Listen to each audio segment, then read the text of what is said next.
Hello, everybody. Today is Wednesday, 6 p.m. We have our live like every single Wednesday. I am so glad to see everybody here and on the replay. Um, just if you have any questions, please put them in the chat or send me a DM. I'll be very, very happy to answer any questions that you may have. So today we're gonna talk about the differences between psychics and mediums. Okay, so what is the biggest difference between a psychic and a medium? I'm a psychic medium, so I am both. We all read energy. Now, psychics read energy in general. That's why a psychic can tell you what you had for breakfast, right? And things like that. Mediums speak to the dead. Okay. So all mediums are psychics. Not all psychics are mediums, but they can be. Absolutely, we can all be mediums. We were born as mediums. That's why you see a lot of little kids with imaginary friends.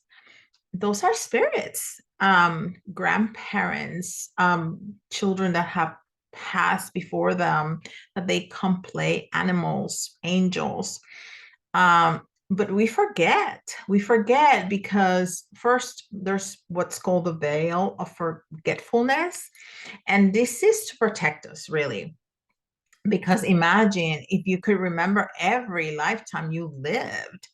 And my husband in this lifetime was my boyfriend in the past life, was my father in the past life, was my sister in the past life. But I mean, it will be all the drama.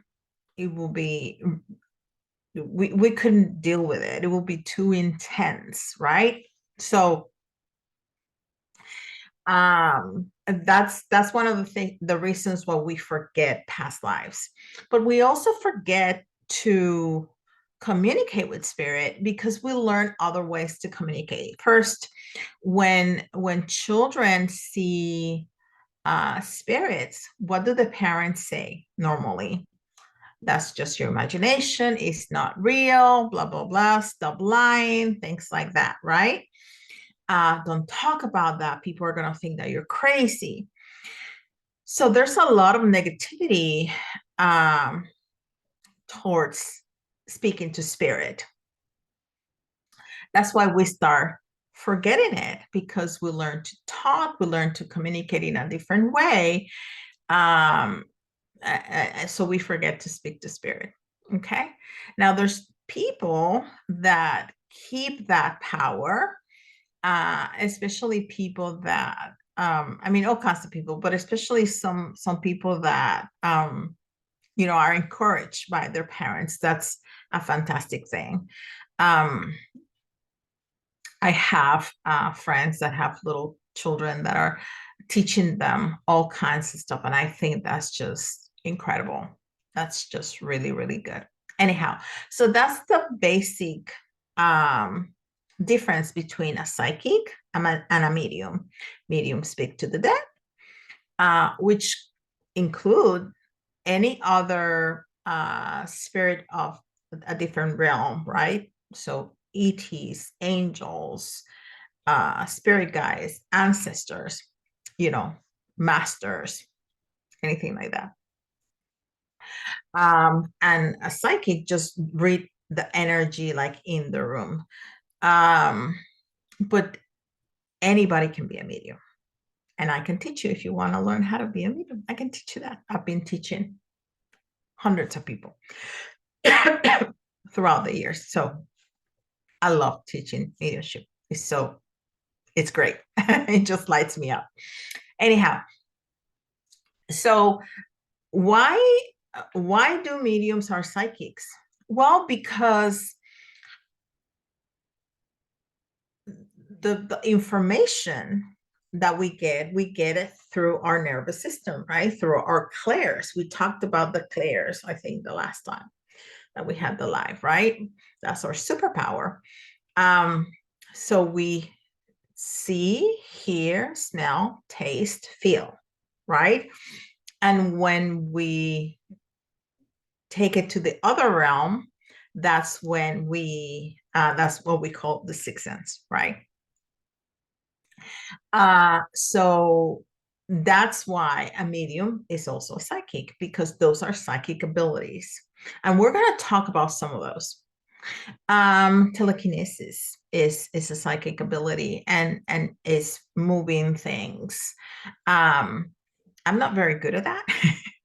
I have a friend that can move like small crystals and things like that.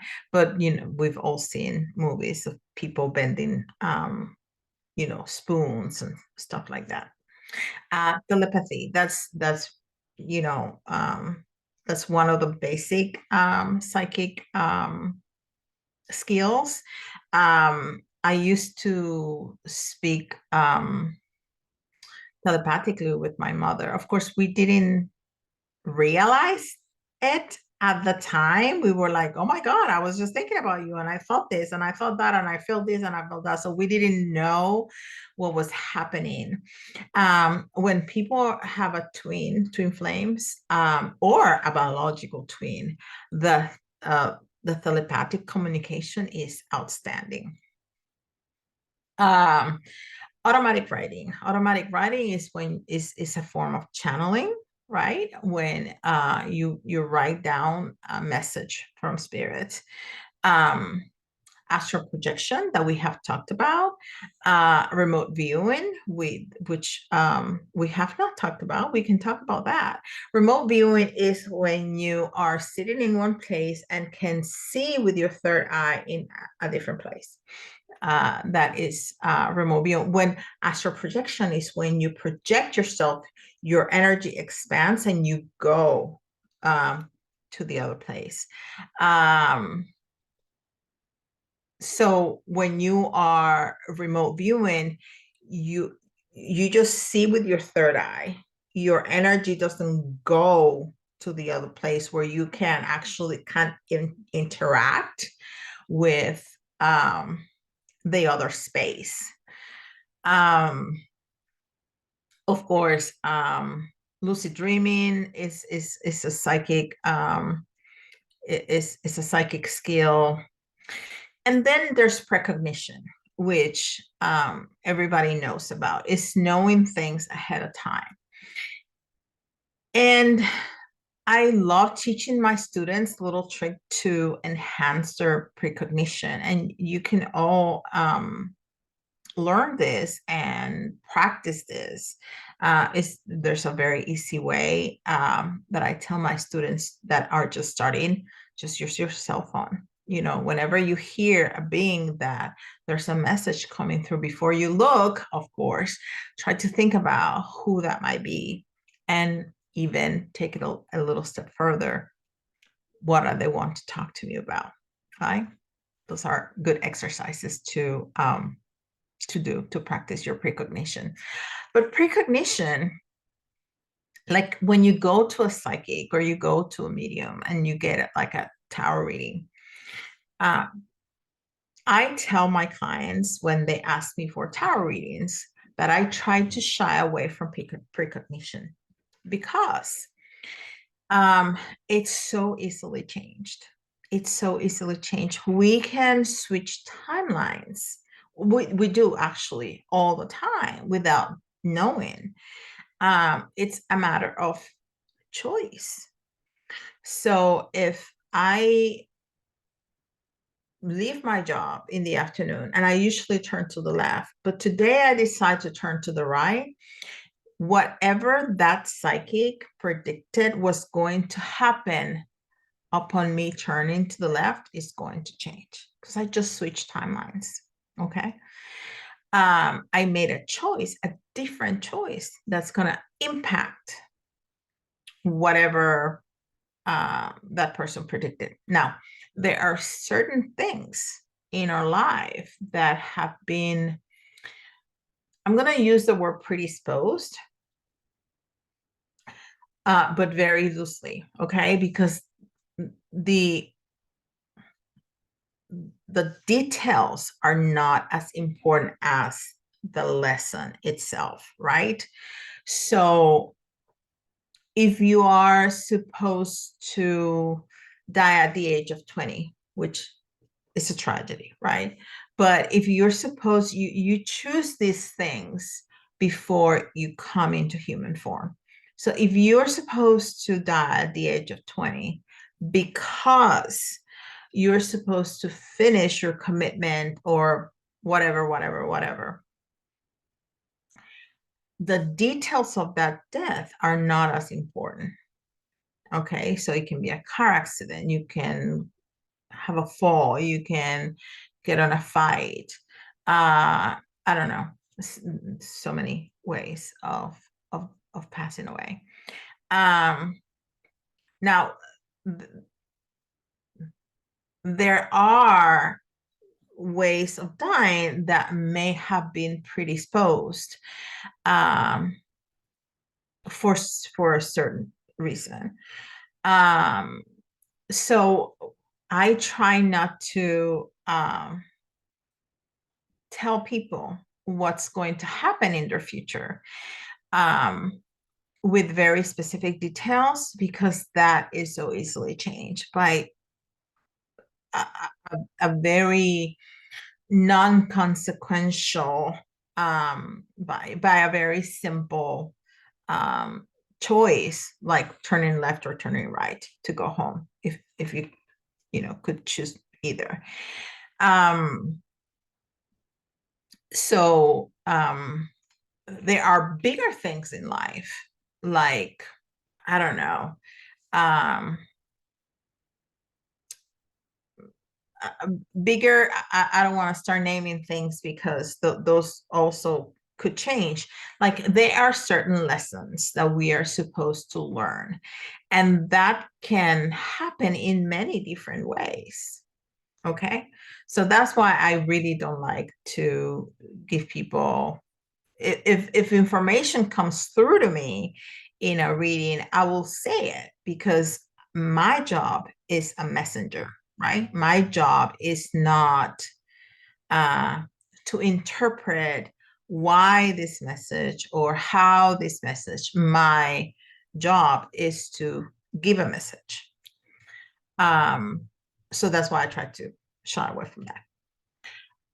There's also, to continue on, different kinds of mediums. Okay, there's mental mediums, which is what I do. You know, everything that I see it in my head, um, in my third eye, right?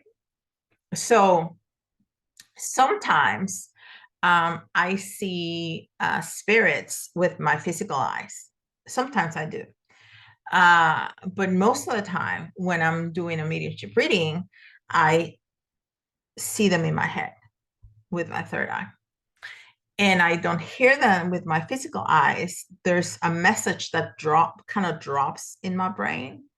I just kind of know. Um, so that's how I deliver the message. So that's a mental medium. That's most of us what we do. Then there's trance mediums. There's the semi-trance and a full trance. A semi-trance is when a spirit takes over your body, and they semi-trance, they don't take fully over your body. They may use your voice and things like that. A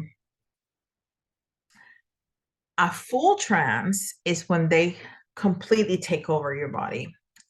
I have never done that. I'm not interested in doing that. I don't want anything to take over my body. I want to fully keep control of my body. But there's very famous full trance mediums like Esther Hicks. Abraham fully comes through and uses her voice and uses her body to deliver the message. Okay. Um, but I'm not interested in that. I can integrate the energy of a spirit, so I can I can ask a spirit, and I teach my students this, to allow the spirit to like come through, and almost like it's almost like they're sitting in their lap, but they're not taking over. It's like integrate the two energies. You can really feel it.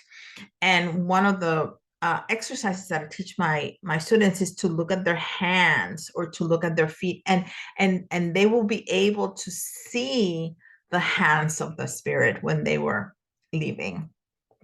It's really powerful. It's really interesting, but I don't allow the spirit to take over my body. Okay. Um, and there's also a physical medium, and physical mediums are very, very strange. Um, Physical mediums is when there's a physical manifestation, tangible manifestation of that spirit. And